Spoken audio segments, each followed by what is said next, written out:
Hi, this is Jennifer from Positively Learning, and we're going to walk through the new IEP Skills Adapted Binder, what I'm referring to as a busy book. So I thought it would be easier to show rather than tell. I went to TPT and I downloaded it. It is a PDF and there's 183 pages. I'm going to quickly walk through because I thought it would be easier to show rather than tell how you can set it up and how it can be used. Now, there is prep work involved. I have divided it by base pages. I'm referencing that in red. The base pages are just the print and you're ready. These pages make up the book. And then there's the blue pages, which are the adapted pieces. Those are the ones you're going to print, and you do need to cut them out so students have these adapted pieces that they can move. So there's that prep, but the good news is that there's more than enough resources so you could actually create several busy books rather than just one big one. And that could be great if students have different ways of responding, if you want to divide it by skill or content area.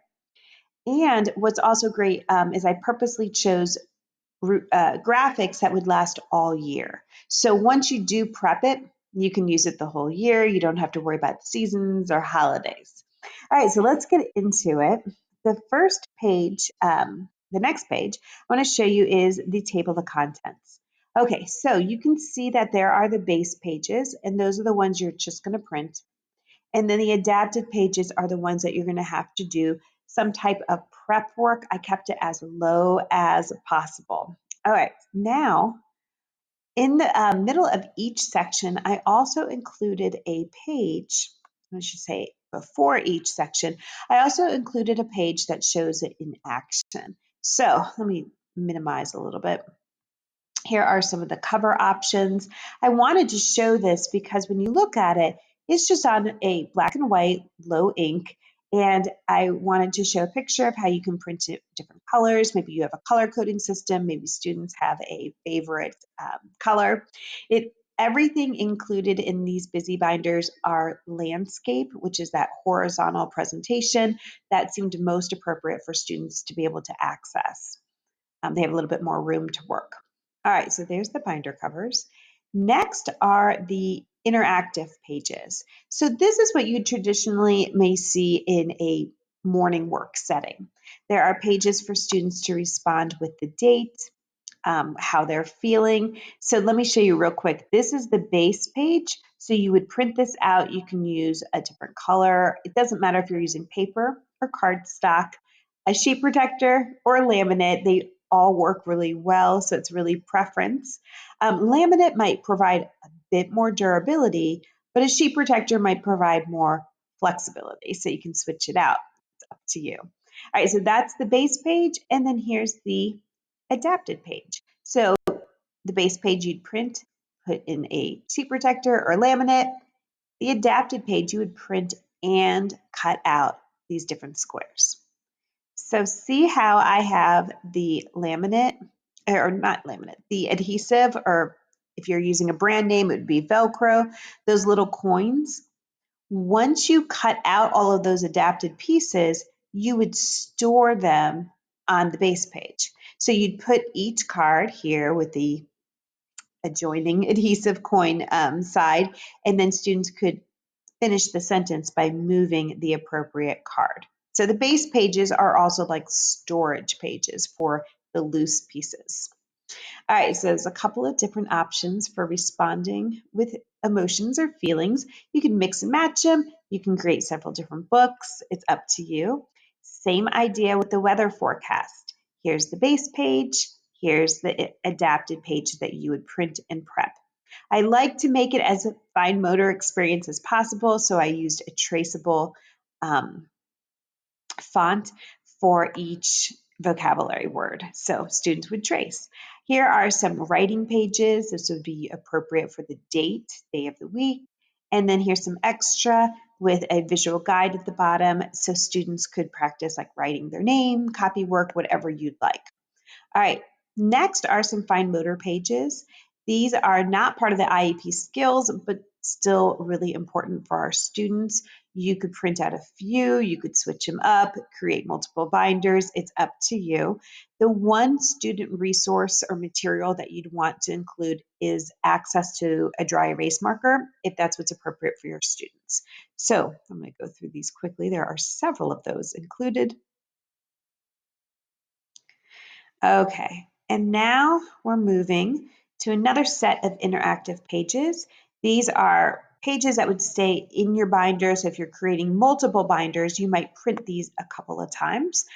There are patterns and colors. So the patterns use a theme that could be all year. This is the base page.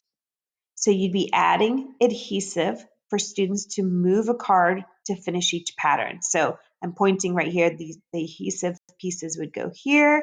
And then the bottom row, you'd have adhesive pieces to store the pieces, the cards that students would move. So that's the adapted part. And here's the adapted page. You would take this page, print it out. There's a guide to show you like the end result. You would cut these out, add the adhesive coins to the back, and move them to the base page. All right, so here's colors. This is just a base page. You would print it. I used the traceable font again. That's a good reference page. Here's another base page. You would print this, laminate or sheet protector. You would add Velcro coins. And then here's the storage base page. You would add Velcro coins to put the pieces, and here are pieces. So it's a lot to talk about. I hope that this is helping a little bit than when you just are opening it up and looking through this. But it's those base pages and adapted pages. It took me a long time to figure out how that's all going to work. All right, so now I'm going to go through a little bit quicker because you can see the type of patterns, the way you print the base and the way you have the movable pieces. So we move into more of the skills work. Here's color matching. You can see the prep. I have pictures, pages like this throughout that show you the end result. I'm going to start moving a little bit faster. There's 2 sets of color matching. Actually, there's 3 sets total. And students would move that to match. Now we're moving into more of the literacy. Here are some fine motor base pages that you would print, and students would use a dry erase marker.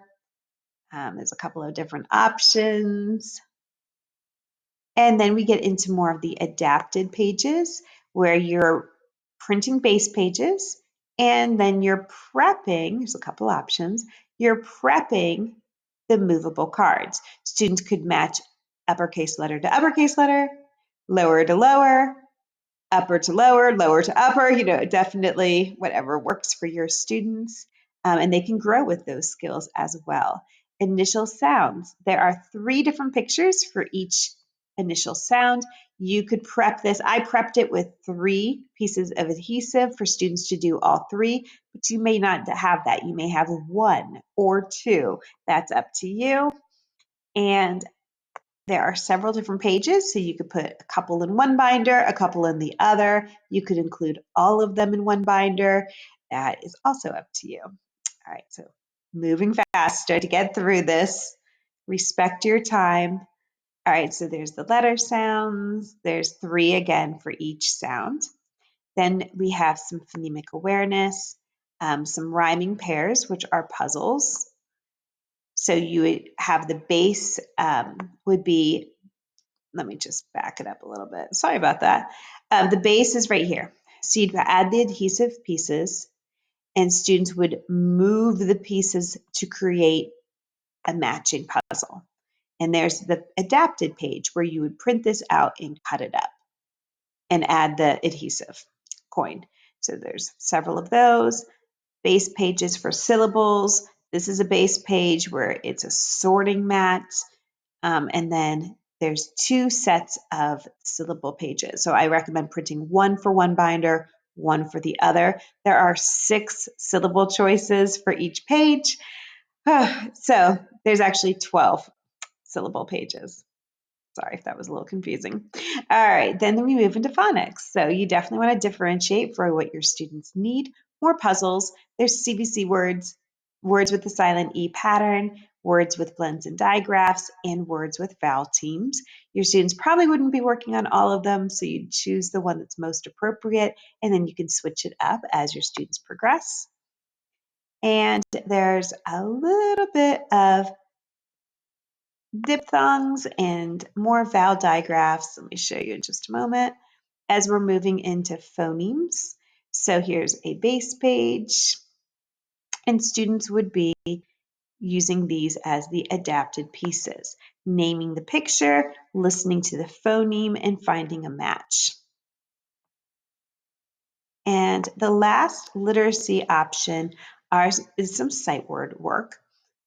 So students would have a reference page, or you could use those as adapted pieces. It's up to you. There's some traceable pages, and there's some writing pages. So that's an opportunity to work independently. All right, so now we're moving into a little bit of math. I promise we're almost through. There are some 2D shapes to do some matching. This is a base page that students could use as reference and as writing, traceable font. Here's another base page that would be used as storage. And here are some adapted pages. We have two different themes there.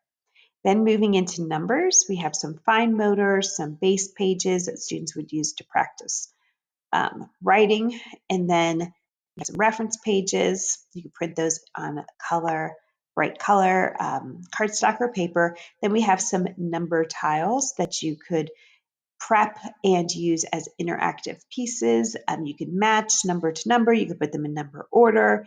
It's up to you. And then we have some counting. So the counting, I made the exact same size as the number so that those were also interchangeable. So although I have the activities and ready and just prep and go, you could create even multiple options matching number to picture representation. It's up to you.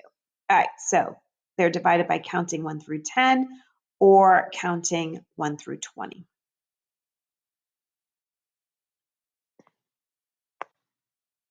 Okay, some comparing 1 through 10. There are some comparing boards, sorting mats, and some picture cards.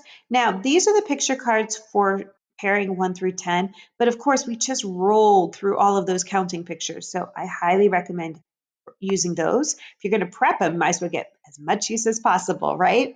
All right, and then the last is the addition and the subtraction. Here are some base pages. So one has structure, one does not. I would choose one or the other. Sometimes not having the structure and adding the adhesive coins is easier for students, but sometimes it's nice to have a little bit of structure as well, so that you can make sure everything's getting a home as you answer these questions. All right, and let me just show you what they look like. I have some cards, some numeral cards that you could use for students to match with the subtraction and addition number sentences. And there are just tons and tons and tons that you're going to prep exactly what your students need. There's plenty to create several different options. And you can see how these could easily go into a task box instead of a binder. It is up to you. All right, so that was it. Do you have any questions for me? I really appreciate you sticking through this. I know it is quite a bit, but I also thought it was just easier to show you the video. But if you download the preview right here, you're going to see so many of the same pages, the pages that had the table of contents and the like what I call explanation pages. You can download those to get a closer look because I did try to go a little bit fast. Might not feel like it, but I tried. And then you can get some more information on all the different skills that are included. All right. Thank you so much for watching. I will put the link in the description and let me know if you have any questions. Take care.